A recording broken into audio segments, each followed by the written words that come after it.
Don't come in. Wait for the call. The doctor's words hit me like a punch in the stomach as I still gasped for breath in the corridors of Chicago General Hospital. My hands trembled as I held the cell phone that had received the call just 40 minutes earlier. "Sir, you'll have to wait here," she repeated, physically blocking my way to room 312. Her brown eyes carried a seriousness that made my blood run cold. "My name is Rob Patterson, and at 52 years old, I never imagined I would be running through the halls of a hospital desperate to see my only son.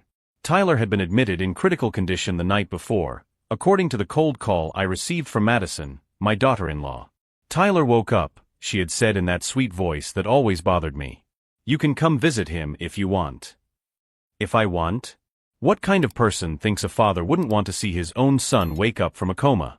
But now, standing in the sterile hallway with the smell of disinfectant burning my throat, a doctor I had never seen before was preventing me from entering. Dr. Sarah Chun, according to her badge, appeared to be in her early 30s and had a determination that did not match her small stature. "Why can't I see my son?" I asked, trying to control my tone of voice. Madison called me to say he had woken up. Something flashed in her eyes. An almost imperceptible hesitation before she replied. "We need to do some additional tests first. It's protocol in cases like Tyler's." Cases like Tyler's? What the hell did that mean? Tyler had been my pride and joy since he was born 25 years ago. A college football player, an engineering graduate, married for 3 years to Madison, a woman who came into our lives like a hurricane with blonde hair and a perfect smile. At first, I thought Madison was exactly what Tyler needed. She was organized, ambitious, knew how to cook elaborate dishes, and always talked about building a prosperous future together with my son. But something had changed in recent months. Tyler started getting sick often. Stomach problems, constant headaches, fatigue that he attributed to work stress. Madison was always there, taking care of him, preparing his favorite meals, insisting that he needed more rest. I offered to help countless times, but she always politely declined. "Rob, you've already done so much for us," she would say with that smile that never quite reached her eyes. "Let me take care of Tyler now. It's my job as his wife." Last week, Tyler had fainted during a work meeting. Madison called from the ambulance, her voice choked with tears, explaining that the doctors couldn't identify what was causing the symptoms. "It's as if his body is deteriorating from the inside," she had whispered on the phone. Now, as Dr. Chun watched me with those analytical eyes, a strange feeling settled in my chest. It was the same feeling I had when something didn't add up in my construction company's financial reports. Something was wrong. Very wrong. "Doctor, with all due respect, I'm his father," I insisted, taking a step toward the door. "I have a right to see him." She raised her hand again, but this time her expression softened slightly. "Mr. Patterson, trust me. There are situations that need to be clarified before we allow visits. Tyler is safe, but I need you to wait." Situations? What kind of situations? My mind began to work at full speed, connecting dots that I should perhaps have connected months ago. Tyler's increasingly rare visits to my house. Madison's excuses about him being too tired for family gatherings. The way she always answered for him when I called. I took a few steps back, pretending to accept the doctor's advice, but actually positioning myself where I could observe the hallway. If you're following this story and want to know how it unfolds, don't forget to subscribe to the channel. Because what I was about to discover about Madison would change everything I thought I knew about my family. And as I waited there in the hallway, a single question hammered in my head. If Tyler had really woken up, why did the doctor seem so concerned about keeping me away from him? Dr. Chun quickly walked away down the hallway, leaving me alone with my turbulent thoughts. I leaned against the cold hospital wall, trying to organize the memories of the last few months that now took on a sinister meaning. Madison Harper had come into our lives like a spring gale. 22 years old, a recent nutrition graduate, with a smile that lit up any room and a contagious laugh that made Tyler laugh like I hadn't seen him do in years. At our first family dinner, she arrived with a homemade chocolate cake that melted in your mouth and a series of funny stories about her internships at hospitals. Tyler couldn't take his eyes off her, and I admit I was charmed too. "Dad," Tyler had said to me that night, "I think I found the woman of my life." And I believed him. Madison seemed too perfect to be true. She had an answer for everything. When Tyler complained of back pain after football practice, she prepared baths with special salts. When he was stressed at work, she cooked elaborate dishes that helped relax the nervous system. Gradually, Madison began to take complete control of Tyler's life. First, it was meals. "Tyler has been working so hard that he can hardly eat properly," she would explain whenever I offered to get pizza or hamburgers like we used to. "I'm taking care of his diet. It's important for his health." Then it was family gatherings. "Rob, you know how exhausted Tyler gets on the weekends. He needs to rest," Madison would say in that concerned tone that seemed so genuine. "How about we schedule it for next week?" Next week never came. Slowly, Tyler began canceling our Sunday golf games. He stopped showing up for the barbecues I had in the backyard. Even phone calls became rare and always rushed. "Hi, Dad. I can't talk much right now. Madison is making a special dinner, and I promised to help." "Tyler is taking a shower," Madison would answer when I called. "Can I take a message?" "He's already gone to bed. You know how it is, he's been working a lot and needs to maintain a healthy sleep routine." There was always a perfect explanation. There was always a logical reason. And Tyler seemed to be getting worse. The dark circles under his eyes became permanent. He lost weight dramatically, his clothes becoming loose on his once athletic and strong body. When I asked about it, Madison was quick to respond. "The doctor said it's normal." Tyler was above his ideal weight. A balanced diet and regular exercise are doing wonders for him. But Tyler had never been overweight. And the regular exercise seemed to be draining all his energy instead of strengthening him. 3 months ago, during one of our rare family gatherings, I watched Tyler push the food around on his plate without really eating. His skin had an unhealthy pallor, and his hands trembled slightly. "Is everything okay, son?" I asked. Madison answered before he could open his mouth. "Tyler's been having some stomach problems. It's stress from work. I'm preparing special meals to help with digestion." Tyler just nodded, but I noticed how his eyes avoided mine. That same night, I tried to talk to him alone when Madison went to the bathroom. "Tyler, you're looking like your mother when she was," I began, referring to the last few months before she died of cancer. "Dad, please," he interrupted me sharply. "Madison is taking care of me. She knows what she's doing. She has a degree in nutrition, remember." It was like talking to a stranger. 2 weeks later, Tyler collapsed at work. Madison called me from the hospital, her voice choked with tears. "Rob, it's terrible. The doctors can't figure out what's wrong with him. They've run every test possible. They say it might be a rare condition, something genetic." Genetic? No man in the Patterson family had ever developed any mysterious condition. Our genes were as tough as nails. "Can I talk to Tyler?" I asked. "He's sedated, Rob. The doctors need to run more tests. But I promise I'll call you as soon as I know anything." During the week Tyler was hospitalized that first time, Madison controlled all the information. She was the one who spoke to the doctors. She was the one who received the test results. She was the one who decided who could visit. The doctor said Tyler needs a calm environment. "Too many visitors can agitate him," she explained.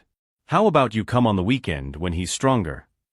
When I finally got to see my son, he looked like he had aged 10 years in a week. Thin, pale, with a distant look that made my blood run cold. "How are you feeling?" I asked, holding his cold hand. "Better," he replied automatically, but his voice sounded weak and distant. "Madison has been taking good care of me. She makes a special orange juice every morning. She says it has vitamins that will help me get strong again."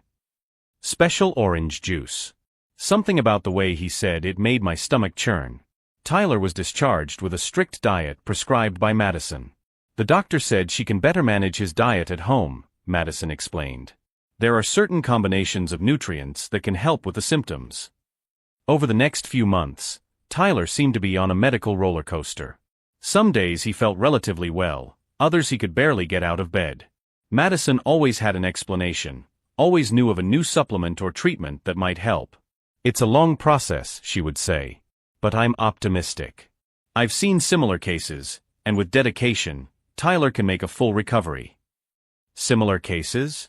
Where had a newly graduated nutritionist seen cases of a condition that baffled experienced doctors?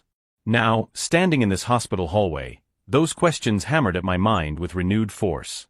The way Dr. Chun had stopped me from entering. The hesitation in her eyes when I mentioned Madison. The insistence on situations that needed to be clarified. My phone vibrated. A message from Madison. "Rob, I know you're anxious to see Tyler. I am too. But trust the doctors. They know what's best for him right now. Trust the doctors. Not trust me, as she always said. Trust the doctors." A nurse hurried down the hall, carrying a tray of syringes and vials. She stopped abruptly when she saw me, glanced nervously at the door to room 312, and then approached. "Mr. Patterson," she whispered. "Yes. I'm Leticia Sanchez. I work the night shift. I need to talk to you about your son." My heart raced. About Tyler? What happened? She looked around nervously, making sure we were alone. "Sir, there are some things about Tyler's condition that you need to know. Things that may not have been adequately explained." "What kind of things?" Leticia took a deep breath, as if making a difficult decision. "Tyler's symptoms. They're not consistent with any genetic condition we know of. But they are consistent with something else. Something much more sinister." The hallway seemed to grow colder around me. "What are you trying to tell me?" "Mr. Patterson," she whispered, looking directly into my eyes, "I think your son is being poisoned." Leticia's words echoed in the hallway like a gunshot. Poisoned. My son was being poisoned. "How can you be sure?" I asked, my voice coming out as a harsh whisper. Leticia looked around again, making sure we were alone, before pulling me into a small supply closet nearby. The smell of disinfectant was even stronger in there, almost suffocating. "Mr. Patterson, I've been a nurse for 15 years. I've seen it all. But Tyler's symptoms, they don't make sense medically," she began, her words coming out quickly, as if she had rehearsed this conversation. "He came in here with classic signs of arsenic poisoning." Arsenic. The word hit me like a punch in the stomach. Arsenic. I repeated, unable to fully process what I was hearing. Drastic weight loss, chronic gastrointestinal problems, extreme fatigue, hand tremors, she listed, counting on her fingers. Mies lines on the fingernails, which are these small horizontal white lines that appear with prolonged exposure to the poison. Mies lines. I vaguely remembered noticing something strange about Tyler's fingernails during our last visit, but Madison had quickly explained that it was nutritional deficiency. "But," Leticia continued, "when we brought these suspicions to the medical team, we were told that all toxicology tests had come back negative." "Negative? But if you suspect—" "Mr. Patterson," she interrupted me, her voice laden with an urgency that made my blood run cold. "The tests were ordered and interpreted by a nutritionist. Not a doctor. A nutritionist who, incidentally, is also the patient's wife." Madison. My daughter-in-law had controlled Tyler's own tests. "Is that legal?" I asked, feeling my reality crumbling around me. "It's a gray area. Technically, family members can access medical information and, in some cases, influence treatment decisions, especially when they have credentials in the health field." The small storage room seemed to be getting smaller around me. Madison had used her training in nutrition to manipulate Tyler's medical treatment. "Why are you telling me this?" I asked, trying to organize my thoughts. Leticia took a deep breath. "Because last night, when Tyler arrived here in critical condition, I ran some tests on my own. Discreetly. And the arsenic levels in his blood were 17 times higher than normal. 17 times. My son was being systematically poisoned, and I had spent months thinking it was just work stress." "Where's Madison now?" I asked, my voice coming out harsher than I intended. "She went to pick up a few things from home. She said Tyler would need clean clothes and his special supplements when he woke up." Special supplements. The special orange juice Tyler had mentioned. It all made sense now. "Leticia, where are the results of your tests?" "Safely stored. But Mr. Patterson, there's something else you need to know." "More? How could there be more? Tyler isn't the first." Her words seemed to suck all the air out of the small storage room. "What do you mean?" "I did some research on Madison Harper after becoming suspicious of Tyler's symptoms. Her real name is Madison Brooks. She had 2 previous marriages." 2 previous marriages? Tyler had never mentioned that. Her first husband, David Brooks, died 4 years ago from unexplained medical complications after months of declining health. The second, Marcus Williams, is currently in a wheelchair with permanent neurological damage caused by a rare undiagnosed condition. My mind was working in overdrive, connecting dots that formed a terrible pattern. In both cases, Letitia continued, Madison inherited substantial sums. Life insurance, property, bank accounts. And Tyler? Tyler has a $500,000 life insurance policy, with Madison as the sole beneficiary. In addition, he transferred ownership of the house to her name last month. The house I had bought for him with his mother's inheritance. $500,000 plus the property. Madison was literally killing my son for money. Why didn't you take this to the police? I asked. Mr. Patterson, I am a nurse who performed unauthorized tests. Madison is a licensed healthcare professional with legal access to Tyler's medical information. Without more substantial evidence, my word against hers would not be enough. Evidence. We needed evidence. At that moment, my phone vibrated again. Another message from Madison. Rob, Tyler is asking for his special juice. I'll bring it when I get back from the apartment. He always feels better after drinking it. The special juice. The vehicle for the poison. I looked at Letitia and saw in her eyes the same determination I was feeling. What do we need to do? I asked. We need a sample of that juice. And we need to document everything before she has a chance to destroy the evidence. How? Letitia checked the clock on the wall. Madison said she'd be back in an hour. If we can get into her apartment. Isn't that trespassing? Technically, yes. But Mr. Patterson, your son is dying. Every dose he takes brings him closer to death. How many laws would you be willing to break to save him? The question hung in the air between us. Tyler was in the emergency room because Madison had almost killed him with her last dose of poison. If we didn't act now, she would have other opportunities. I have a key, I muttered, remembering that Tyler had given me a copy for emergencies the year before. Tyler gave me an emergency key. Then it wouldn't be trespassing, Letitia said quickly. It would be a concerned father checking on his sick son's apartment. I made the most difficult decision of my life. Either I risked a charge of trespassing, or I risked my son's life. Let's go, I said, heading for the storage room door. But Letitia grabbed my arm. Mr. Patterson, there's one more thing.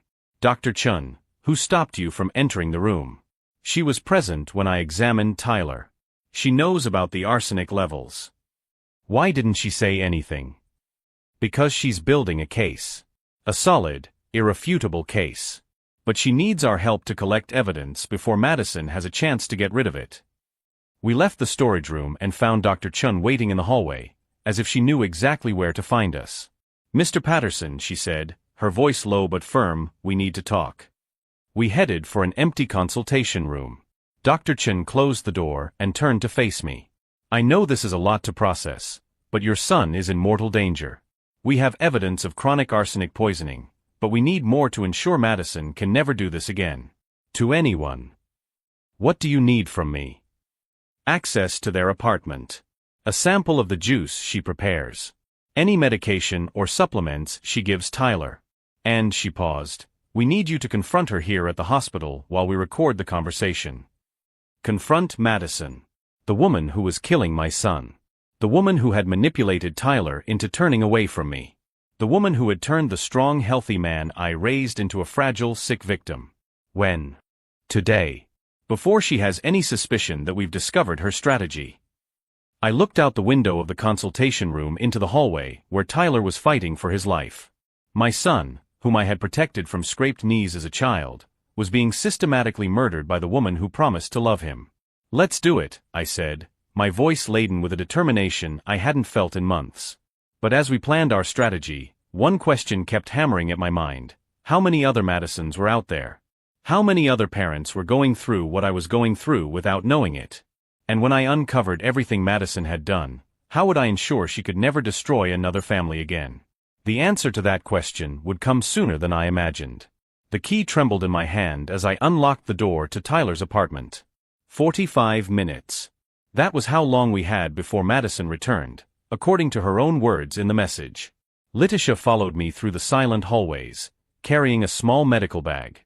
Dr. Chun had remained at the hospital, coordinating Tyler's additional tests and preparing the necessary legal documentation. "Let's go straight to the kitchen," Letitia whispered as soon as we closed the door. The apartment was impeccably organized. Every piece of furniture in its exact place, every surface sparkling.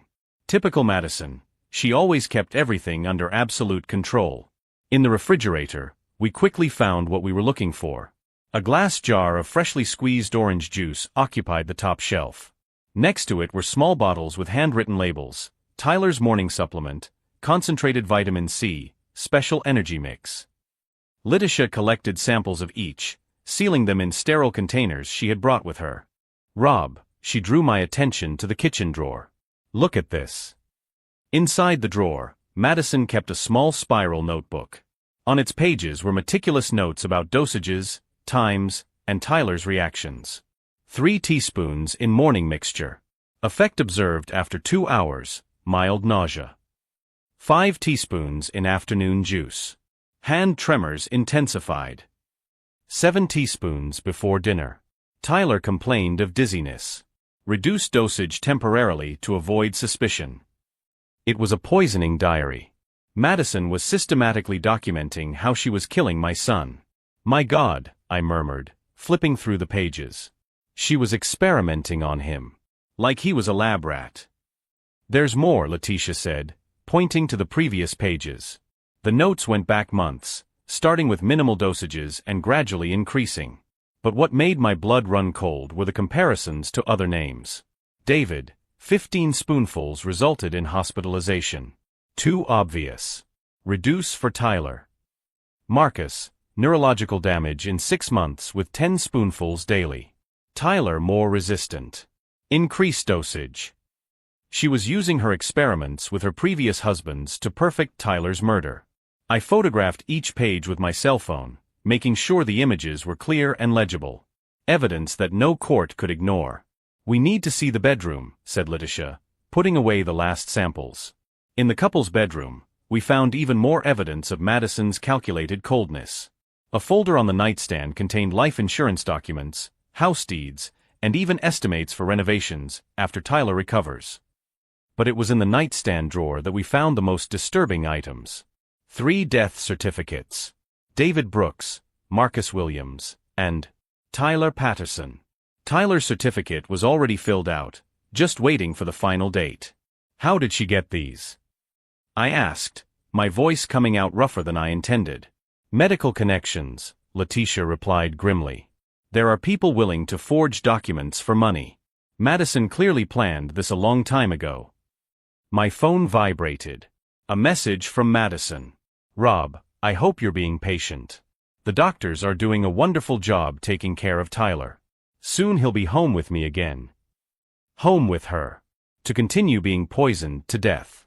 I photographed all the documents and we quickly returned to the kitchen.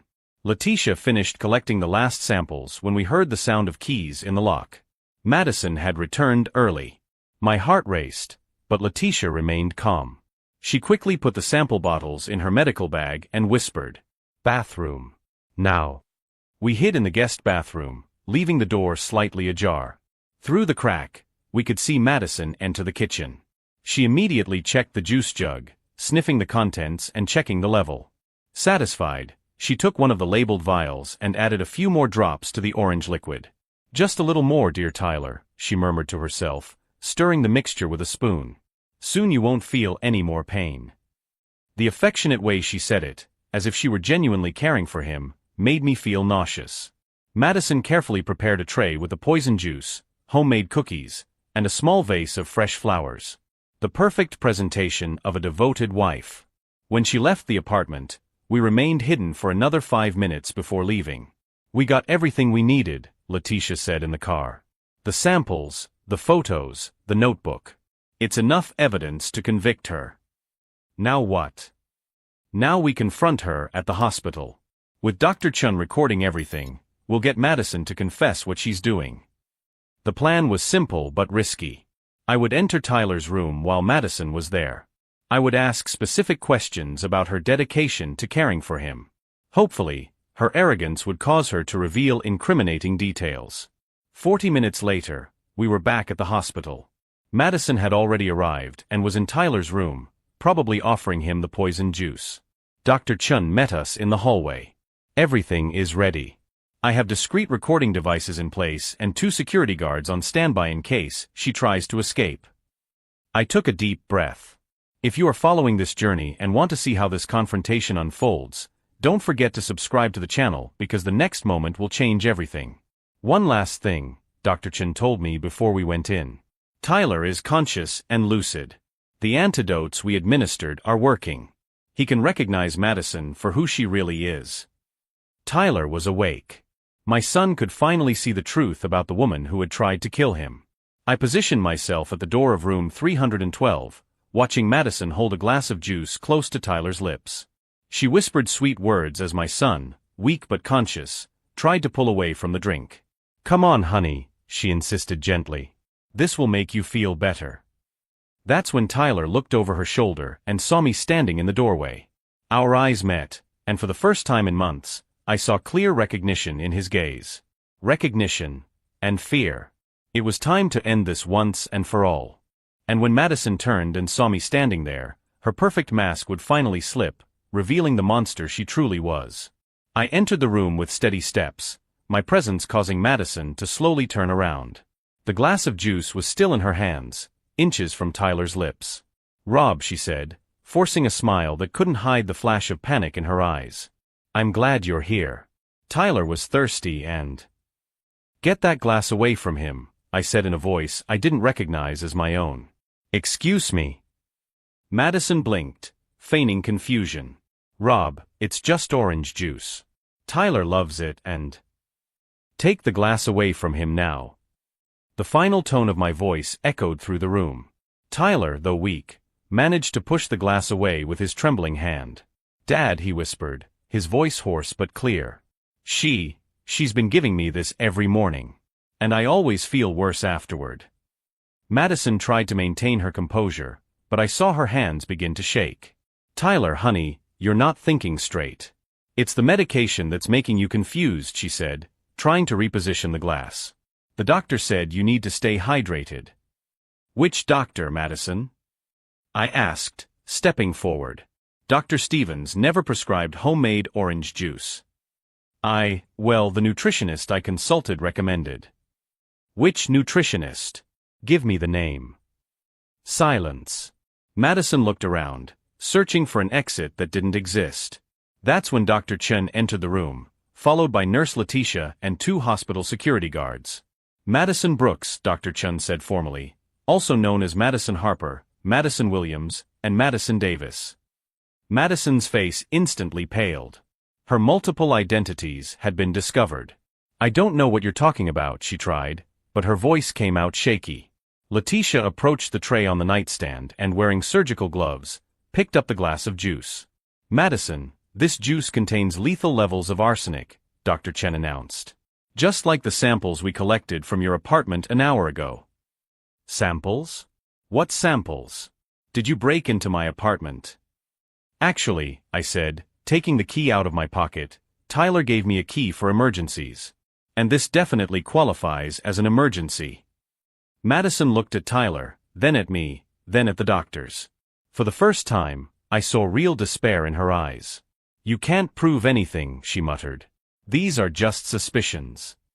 "Actually we can," Letitia said, opening a folder. "In addition to the juice samples, we found your personal notebook. The one where you document the doses of poison you've been giving Tyler."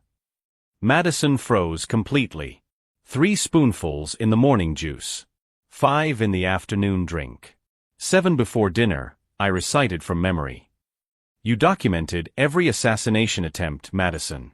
And you compared them to your previous husbands. David Brooks, who died. Marcus Williams, who was left with permanent neurological damage," Dr. Chun continued. "You have a well-established pattern." Tyler, from his bed, looked at Madison with an expression that mixed horror and disbelief. You were killing me," he whispered. Madison finally broke down. Tears began to roll down her cheeks, but they weren't tears of regret.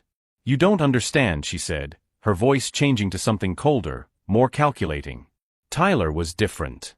He was resilient. David died in 6 months. Marcus was crippled in 8. But Tyler was taking over a year." The coldness with which she said this made my blood run cold. She spoke of killing my son as if it were a science project that wasn't progressing as expected. "Why?"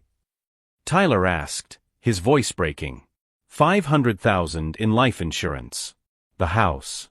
The investments," Madison listed emotionlessly. "You're worth more dead than alive, Tyler. And I deserve a better life than I can have married to an ordinary engineer." Ordinary.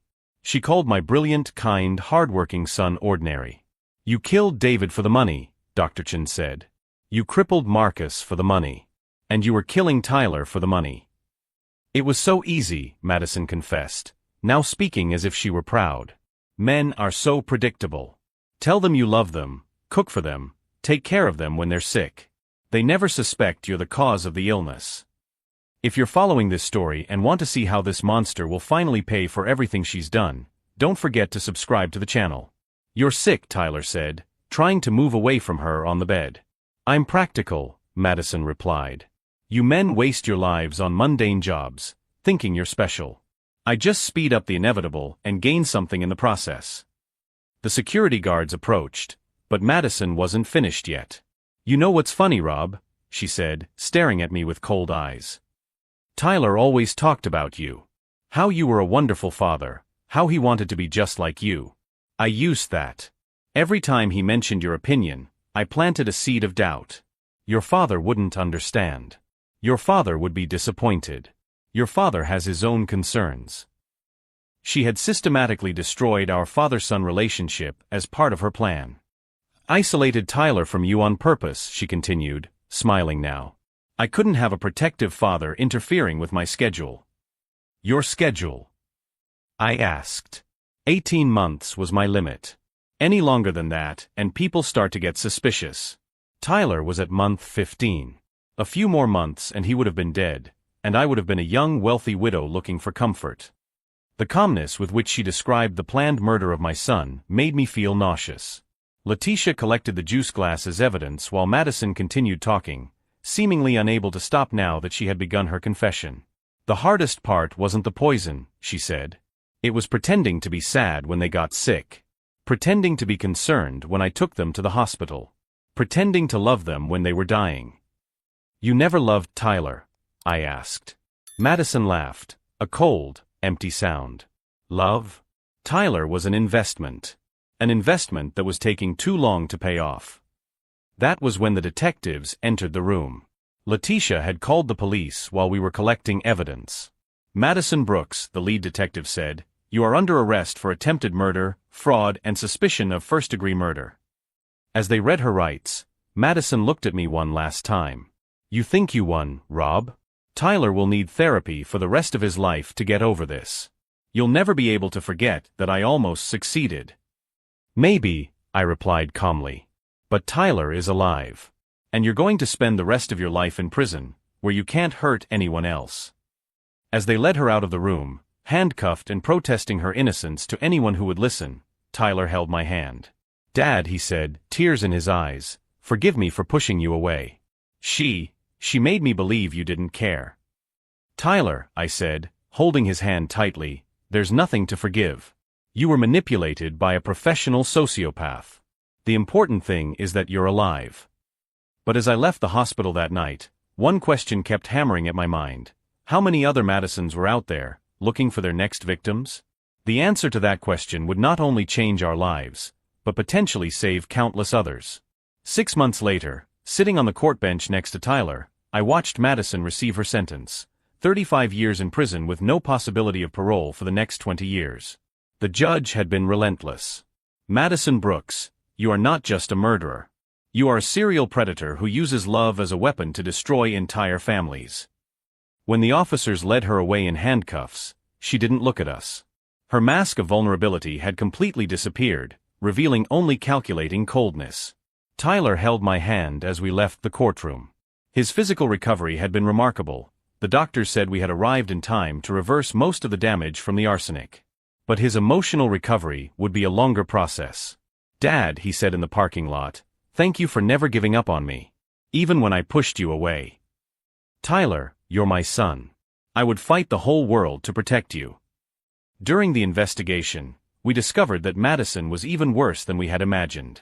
In addition to David Brooks and Marcus Williams, there was evidence linking her to the suspicious death of a third man in California. The FBI had opened investigations in 3 states. Letitia, the courageous nurse who saved my son's life, became our partner in something none of us had planned. 3 months after the trial, we founded the Family Vigilance Foundation. Our mission was simple: to educate families about signs of domestic abuse and poisoning, train healthcare professionals to identify suspicious patterns, and provide legal resources for victims. Tyler, now fully recovered, became the foundation's spokesperson. His story resonates with thousands of people who recognize similar signs in their own relationships. "My name is Tyler Patterson," he said at our first press conference. "And I almost died at the hands of the woman I swore to love. But I'm here today because 3 people refused to accept that I was just sick." Letitia developed a training protocol that has now been implemented in 43 hospitals. We call it the Madison Protocol, a systematic check for symptoms that may indicate gradual poisoning. In the first year, we identified 17 suspected cases. 17 families who could have lost someone if we hadn't been vigilant. Dr. Chun continues to work with us, offering free consultations for complex cases. She always says, "Madison wasn't the first, and sadly, she won't be the last.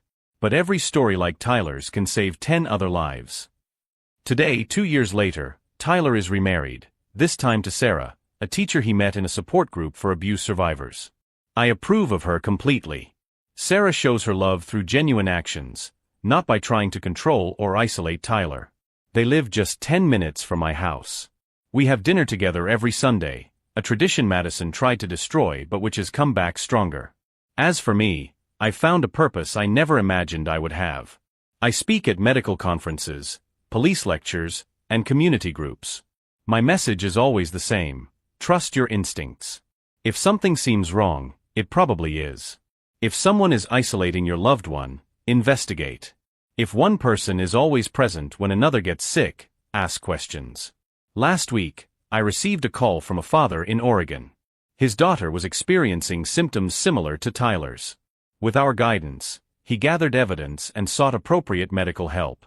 His daughter is alive. Her husband is in jail. Tyler keeps the fake death certificate Madison had prepared for him framed in his office. Not as a trophy, but as a reminder of what we almost lost and what we have gained. "Dad," he told me recently, "Madison tried to destroy us, but she ended up making us stronger.